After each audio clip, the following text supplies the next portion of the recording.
Imagine this. You're 37,000 feet above the Atlantic Ocean. It's 4 a.m. The cabin lights are dim, most passengers are asleep, and the plane hums softly through the night sky. Suddenly, the captain noticed something alarming. The aircraft was running out of fuel.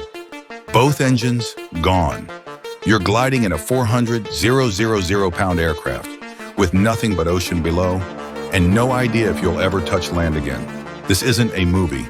It happened. And this is the story of Air Transat Flight 236.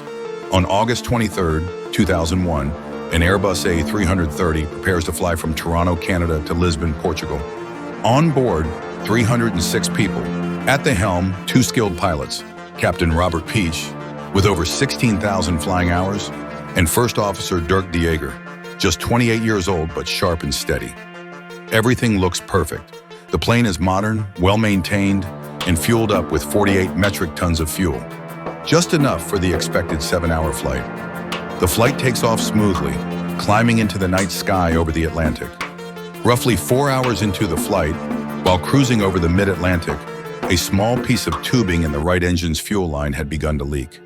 Unknown to the crew, this was the result of improper maintenance. Jet fuel began seeping out into the atmosphere at an alarming rate, but not in a way that triggered an obvious alert.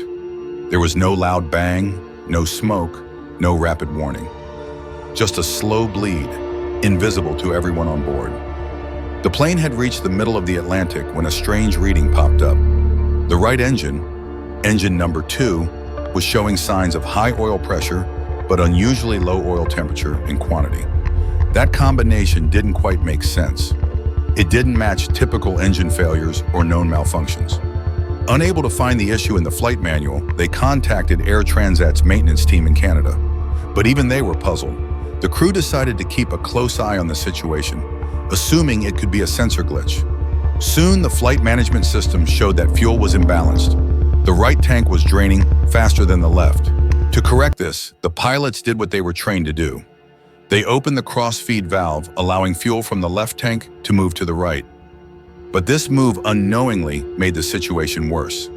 The leak was in the right engine's fuel line, and now by opening the crossfeed, they allowed fuel from both tanks to leak out. The aircraft was now losing fuel from both engines at a dangerous rate, and still, no one knew the true cause. Over the next hour, subtle signs continued to appear, fluctuating fuel readings, increasingly confused alerts. The crew now suspected a fuel leak, but by the time they confirmed it, their options were shrinking. And now, even with both tanks combined, they didn't have enough fuel to reach Lisbon. Something was clearly wrong. At this point, the only real option was to divert to the Azores, an island group in the Atlantic.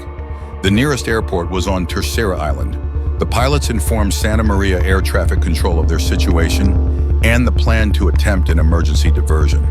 But with fuel vanishing quickly, it wasn't clear if they could even make it that far.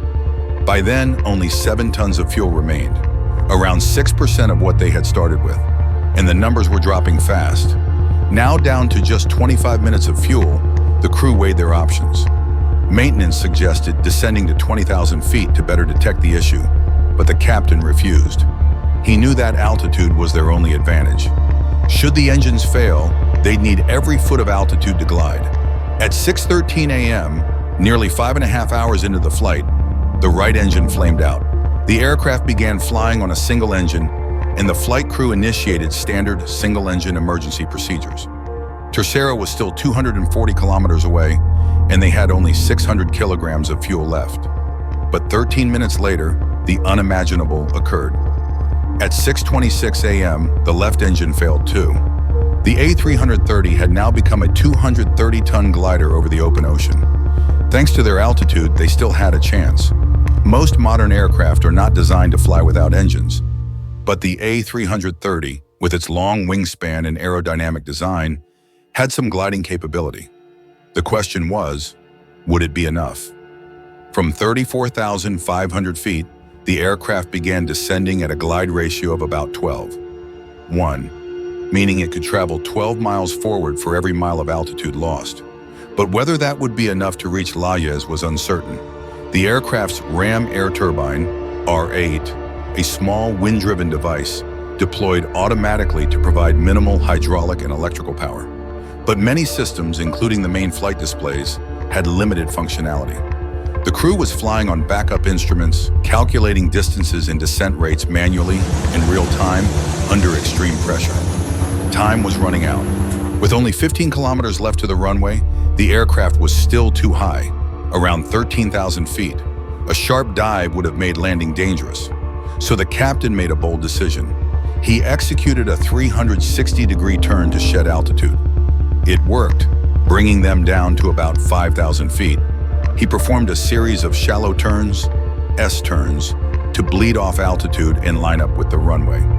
At 6:45 a.m. local time, 19 minutes after losing both engines, Flight 236 touched down on runway 33 at Lehe. The A330 hit the runway hard, so hard that 8 of the 12 tires burst from the impact.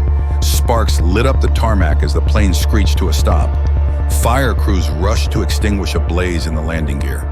Miraculously, all 306 people on board survived.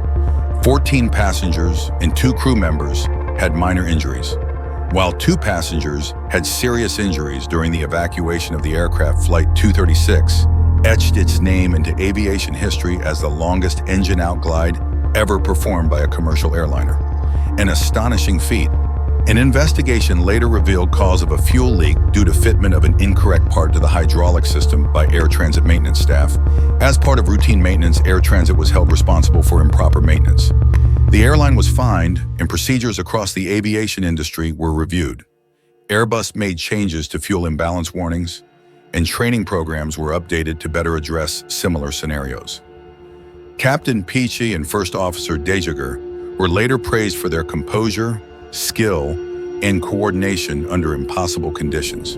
This was the incredible true story of Air Transat Flight 236, the longest engine-out glide in aviation history.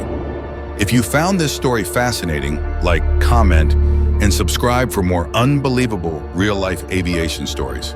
Thanks for watching, and stay curious.